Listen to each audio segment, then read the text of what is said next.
Hi, I'm Mark, and this is a Bible Moment. Unwashed hands.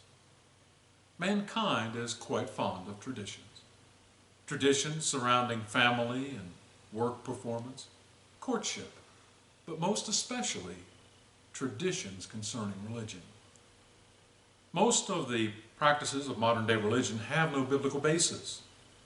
And since such practices are not based on the Word of God, they are merely traditions passed from one generation down to the next.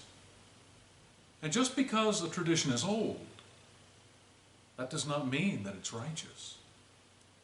In Jesus' day, the Pharisees followed the teachings of the ancient rabbis and gave many of these teachings the weight of religious law.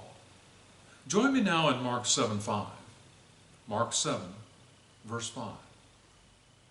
Then the Pharisees and scribes asked him, "Why walk not thy disciples according to the tradition of the elders, but eat bread with unwashed hands?"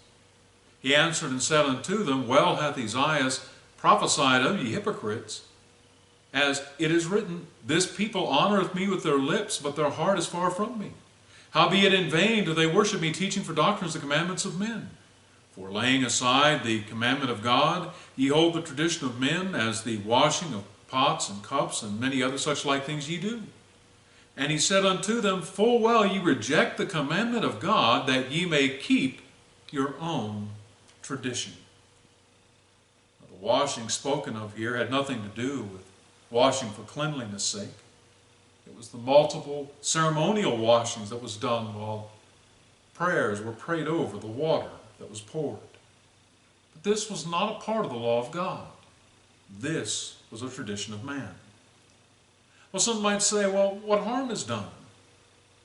But when the traditions of men is given the weight of the law of God, it binds where God did not bind.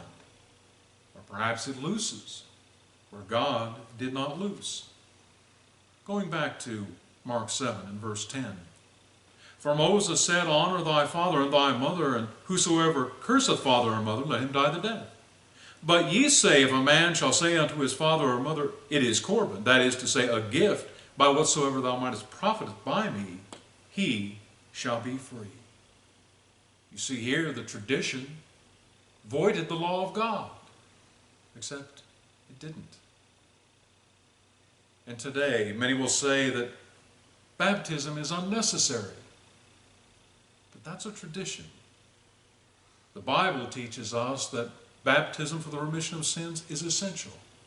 Mark 16, 15 and 16. And Acts 2:38. It's not about unwashed hands. It's about the traditions of men and what they do to the law of God. I'm Mark, and this has been a Bible Moment.